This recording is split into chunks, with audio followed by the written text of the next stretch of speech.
Bridgerton has a great heroine. After 3 seasons. With its first new episodes in over 2 years, Bridgerton has returned, which naturally means that Regency Mayfair's debutante season has returned. Eligible men will strive for the heart of that shining specimen, and young noblewomen will fight for the coveted title of Queen Charlotte's, Golda Rosheuvel, hand-picked diamond. The show's cast of characters and legions of viewers express their hopes for the annual marriage market in a missive written by the pseudonymous gossip monger Lady Whistledown, who writes, "Whoever it is that makes the finest match this year, let us hope that their pairing brings some titillation." You could refer to this as a self-fulfilling prophecy. Since the first season finale of Bridgerton, viewers have been aware that Whistledown is actually Penelope Featherington, the astute wallflower, played with vigor and compassion by Nicola Coughlan, who has been unmarried for long enough to be regarded as an old maid. Penelope is the program's hidden trigger. Her literary mischief has always propelled the plot, even though the show, like the books it's based on, follows the 8 ridiculously handsome Bridgerton siblings who are her nearest neighbors as they woo each other. Season 3, whose first 4 episodes are available for streaming on Netflix now, a further 4 episodes will be released on June 13th, turns her into a fully realized heroine by addressing her long-neglected love life. She is undoubtedly the most interesting heroine of the series thus far. The Bridgerton children and their devoted bereaved mother, Dowager Viscountess Violet Bridgerton, Ruth Gemmell, are endearing to all. In the first season, Phoebe Dynavor's character Daphne, the eldest daughter, makes her appearance as a classic diamond who succeeds in winning over Regé-Jean Page's devastatingly attractive Duke of Hastings. After witnessing his father's tragic death years earlier, Anthony, Jonathan Bailey, Daphne's older brother, becomes the de facto ruler of the home in the upcoming season.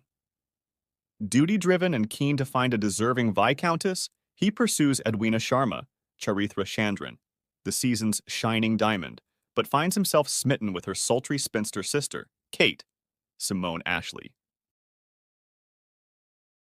Smolder and sex are common.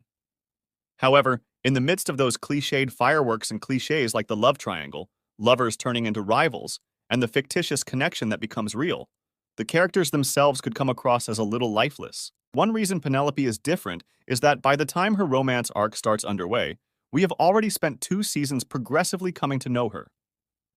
We know full well that she has been crushing on her close friend Colin Bridgerton, Luke Newton, for a very long time. However, a lot more is going on in her world. She creates Whistledown as a creative outlet and a way to declare independence from a family that has dedicated all of its resources to marrying off her nasty, airheaded older sisters, Bessie Carter's Prudence and Harriet Kane's Philippa, trapped in a repressive, perpetually cash-strapped household headed by her gold-digging mother, Portia, Polly Walker. Penelope has always relied on Bridgerton House as her haven because its occupants are genuinely nice to her. However, in Season 2, Eloise Bridgerton, Claudia Jessie, her best friend and fellow Wollstonecraft Wave feminist, finds out that she is Whistledown and that she has been spreading some cruel, albeit well-intentioned stories about Eloise and the other Bridgertons. Their friendship is broken, even though the secret is still safe. Eloise is now hanging out with catty Cressida Cowper, Jessica Madsen. Even without the fact that Colin had just returned from a recent trip to Europe, looking hotter and more sophisticated than ever, that rift would have been sufficient to prevent Penelope from following him. Now that every attractive woman has her sights set on him, our poor heroine doesn't appear to have much of a chance. In the first scene of the season, Portia tells Penelope, "I take comfort in knowing you will always be here to take care of me." The idea of living her entire life under her mother's control actually terrifies Penelope the most. In summary, she comes into the season in a desperate attempt to get married and has accepted that she will not be getting married for love. Colin offers in a torturous Pygmalion riff to assist her in getting a proposal. He asserts, "Charm can be taught. You must be aware that this duo is meant for more than just a tutor and pupil relationship if you've seen every episode of Bridgerton to this point. Or really, if you've watched every romantic story in popular culture since the dawn of time. After all, The storyline underlying their particular kind of will, they or won't they friendship, is as old as the ones that drove earlier seasons. It's also true that Colin isn't all that intriguing compared to his boringly perfect siblings. Penelope is the one who truly makes the difference.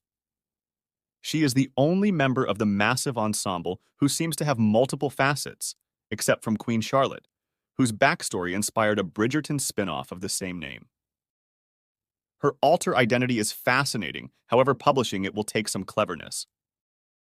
Whistledown comes across as the ultimate insider, bold, shrewd, humorous, and bewilderingly well-informed, while Penelope may be reserved, uncomfortable, self-conscious, and painfully naive when it comes to the material aspects of romance.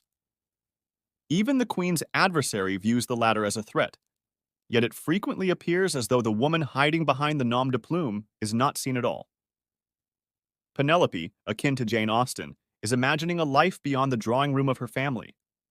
When her future begins to take precedence, and it's obvious that imagination and reality can't cohabit any longer, what should she do? That presents an intriguing conundrum. Without abandoning the dresses, balls, or soft-focus love moments that the genre demands, Bridgerton treats it seriously. Penelope and Colin's season also revolves around her shattered friendship with Eloise, her defiance of her mother's agenda, and thank God her mother's sense of style, and her growing awareness that she is capable of finding a spouse who can fulfill her physical and emotional needs. Much of the credit for the show's sensitive and realistic portrayal of Penelope's metamorphosis goes to Coughlin. Her expressive expressions convey a genuine vulnerability, but her eyes are always bright with intelligence. The internal conflict of the character is evident upon first glance. Lena Dunham gave voice to a wider variety of body shapes in TV sex scenes with girls, an overdue decision that sparked years of frequently unpleasant conversation. Despite being tasteful, Coughlин's nudity seems much more extreme in many aspects. If girls taught us that individuals come in all different shapes and sizes and can have sex, then Bridgerton is telling Penelope that she can have fantastic sex with people who genuinely adore her, while also providing her with the same kind of sensual, aestheticized pleasure that Daphne and Kate had. Lady Whistledown once told her readers, "You don't know me, and you never shall." Whether she will ever reveal her identity to the general public is still up in the air. However, in Season 3, audiences get to know Penelope better than any other character on the show has ever done, and Bridgerton has never been greater than it is when its actual heroine steals the show.